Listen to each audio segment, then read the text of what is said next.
RJD JD की seat बनेगी तो निश्चित रूप से हमें वहाँ पर सीट मिलेगी और हम जीत कर दिखाएंगे, इसलिए कि 70,000 वैश्य का वोट है और हमको 20 में ही लोग डिमांड कर रहे थे।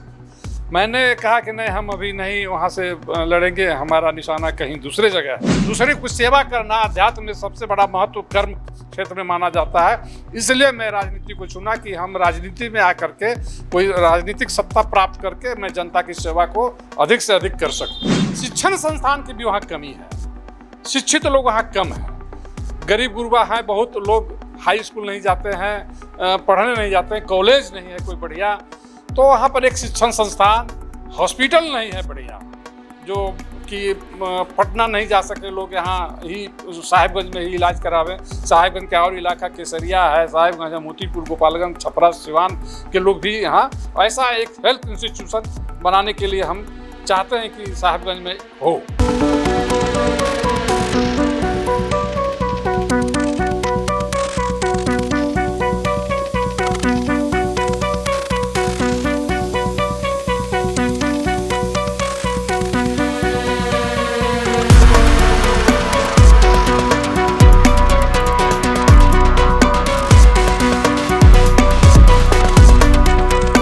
नमस्कार, मैं निशा श्री आप तमाम दर्शकों का स्वागत करती हूं फर्स्ट लुक बिहार में, जहां हम देखते हैं खबरें जो जानना ज़रूरी है।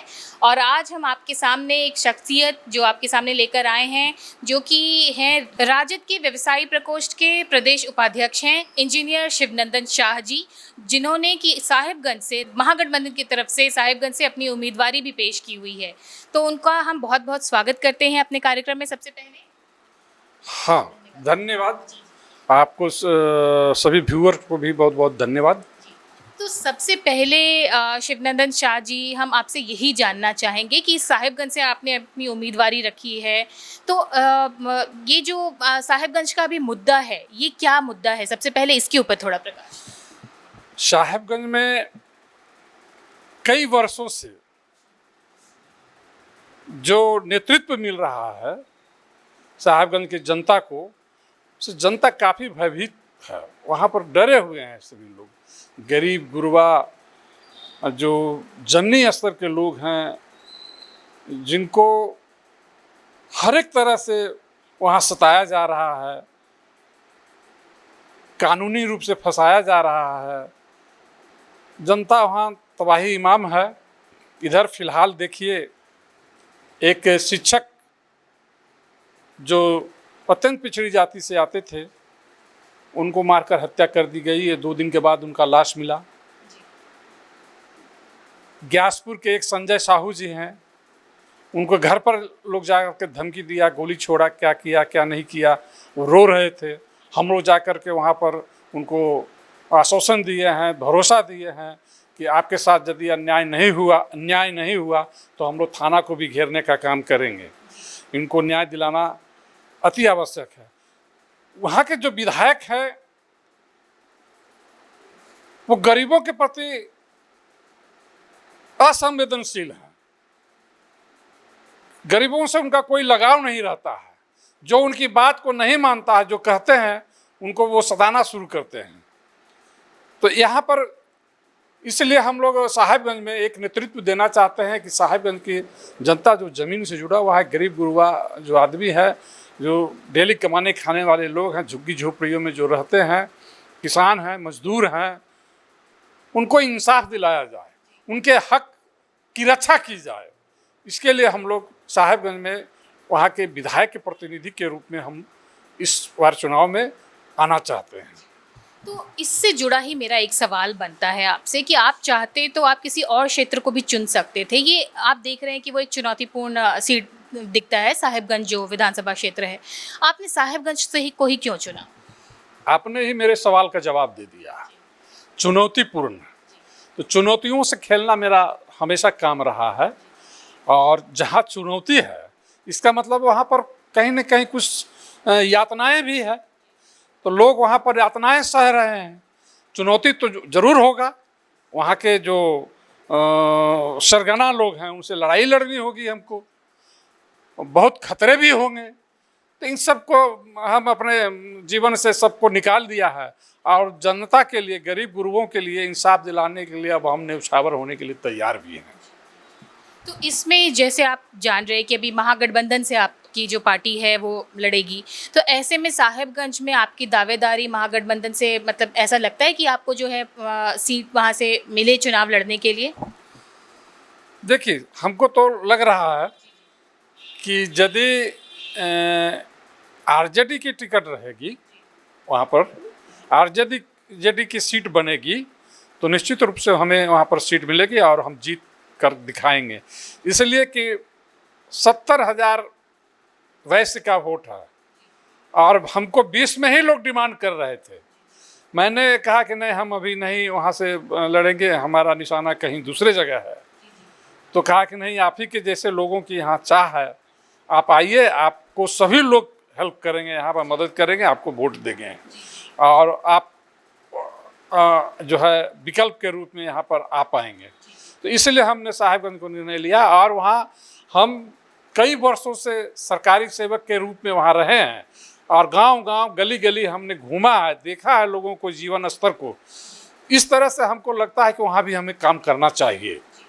तो ये आपकी इच्छा है कि आप उस जगह को जानते हैं, वहाँ के लोगों की भी इच्छा है कि आप वहाँ के लोगों को रिप्रेजेंट करें और फिर इसीलिए आपने राजनीति में आने का मतलब जो निर्णय लिया। लेकिन ये निर्णय लेना इतना आसान नहीं रहा होगा, क्योंकि आपके परिचय में हम कहते हैं कि इंजीनियर शिवनंदन शाह जी, यानी कि आप इंजीनियरिंग क्षेत्र से जुड़े हुए थे, आपको अपने रोज़गार में ऐसे कोई बहुत चुनौती की बात नहीं थी। फिर आपने राजनीति में आने का निर्णय कब लिया और कैसे लिया और क्यों लिया? हाँ, ये बहुत महत्वपूर्ण सवाल आपने किया है, मेरे ज़िंदगी से जुड़ा हुआ चीज़ है। मैं काफ़ी साधारण व्यक्ति, साधारण परिवार से आता हूँ। हमारे पिताजी गांव में किराना दुकान, एक साधारण माथे पे सामान ला करके बेचते थे, वैसे परिवार से आता हूँ।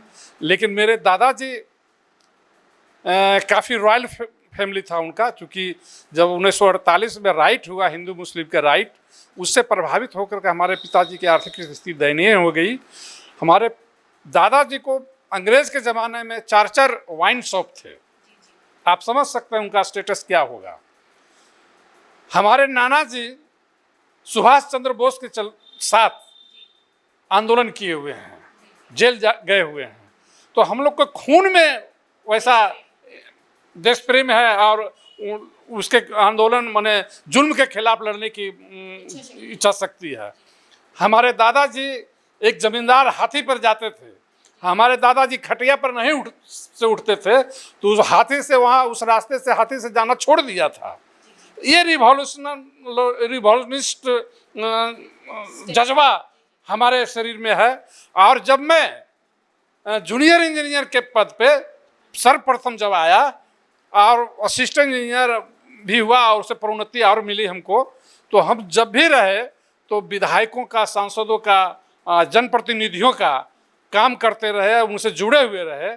और मैंने देखा कि कितने कम मेधावी लोग, कम जनता की सेवा करने वाले, विचार रखने वाले भी ढकोसला कर करके जनप्रतिनिधि हो जा रहे हैं। कोई विधायक हो जा रहे हैं, कोई जिला परिषद सदस्य हो जा रहे हैं, कोई जिला परिषद अध्यक्ष हो जा रहे हैं, कोई एमपी हो जा रहे हैं। तो मैं क्यों नहीं जनता की सेवा के लिए हम राजनीतिक क्षेत्र को चुने। और ऐसे में मैं सेवानिवृत्त हो चुका हूँ, मेरे पास कोई दायित्व भी नहीं रहा अब। तो हम सोचे कि आध्यात्मिक तौर से भी दूसरे को सेवा करना अध्यात्म में सबसे बड़ा महत्व कर्म क्षेत्र में माना जाता है। इसलिए मैं राजनीति को चुना कि हम राजनीति में आकर के कोई राजनीतिक सत्ता प्राप्त करके मैं जनता की सेवा को अधिक से अधिक कर सकूं। और ये कोई जाति सूचक बात तो नहीं है, लेकिन मैं ये कहना चाहूँगी, क्योंकि ये एक अच्छी बात होती है कि वैश्य समाज को हमेशा माना जाता है कि वो आर्थिक रूप से किसी भी क्षेत्र को उन्नत कराने में वैश्य समाज की बहुत बड़ी भागीदारी होती है। ऐसे में अगर आप विधायक का चुनाव लड़ते हैं और अगर आप जीत जाते हैं, तो फिर साहिबगंज में जो आर्थिक उसकी उन्नति है, इसके लिए क्या प्रयास करें? बिल्कुल, आप जानते हैं कि वो दियरा क्षेत्र है और वहाँ पर अत्यंत पिछड़ी जाति और यादव जाति की आबादी बहुत ज़्यादा है। गौ पालन या पशुपालन वहाँ पर लोग ज़्यादा करते हैं। तो हम पशुपालन विभाग में, मैंने पशुपालन संबंधी, डेयरी संबंधी उद्योग और कृषि कार्य वहाँ पर उन्नत करेंगे, जिससे उनका लाइफ स्तर बढ़ेगा। और शिक्षण संस्थान की भी वहाँ कमी है, शिक्षित लोग वहाँ कम हैं, गरीब गुरबा हैं, बहुत लोग हाई स्कूल नहीं जाते हैं, पढ़ने नहीं जाते हैं, कॉलेज नहीं है कोई बढ़िया, तो वहाँ पर एक शिक्षण संस्थान, हॉस्पिटल नहीं है बढ़िया, जो कि पटना नहीं जा सके लोग यहाँ ही साहिबगंज में ही इलाज करावें। साहिबगंज का और इलाका केसरिया है, साहिबगंज, मोतीपुर, गोपालगंज, छपरा, सिवान के लोग भी यहाँ, ऐसा एक हेल्थ इंस्टीट्यूशन बनाने के लिए हम चाहते हैं कि साहिबगंज में हो, ताकि साहिबगंज की बेहतरी के लिए। और कुछ उद्योग एक्वेटिक जो एक्वेटिक एग्रीकल्चर के बारे में भी हम वहाँ पर डेवलप करना चाहते हैं, जिससे लोगों को कृषि आय में वृद्धि हो, जैसे मत्स्य पालन और जैसे मखाना, सिंघाड़ा, ये सब जो है एक्वेटिक व्यवसाय उत्पाद, उस सब को में बढ़ावा देने के लिए हम चाहते हैं कि वहाँ ये कर करके उनके क्षेत्र के लोगों को लाइफ लेवल को हाई किया जा सकता है। अभी आप जब देखते हैं आपको कहाँ कहाँ कमियां दिखाई, मतलब एक अपराध का बिंदु तो आपने उठाया कि अपराध बहुत ज़्यादा है, इसके अलावा विकास का स्तर कैसा है साहिबगंज? विकास का स्तर तो काफ़ी लो है। वहाँ पर एनडीए की 15 साल की सरकार, राजू सिंह विधायक रहे हैं, डेवलपमेंट नाम का कोई चीज़ नहीं है। भारत सरकार का एक योजना बनी जो अपना पुल वहाँ गंडक में बना, यही एक दिखाई पड़ रहा है। अभी तक वहाँ आने जाने की सुविधा भी बहुत कम है, और शिक्षण संस्थान में शिक्षित लोग नहीं हैं, तो शिक्षण संस्थान वहाँ इस्टेब्लिश कराने का बहुत आवश्यक है। जिस शिक्षित हो जाएंगे तो सारे समस्याओं का समाधान स्वयं भी उन लोग करना चाहेंगे।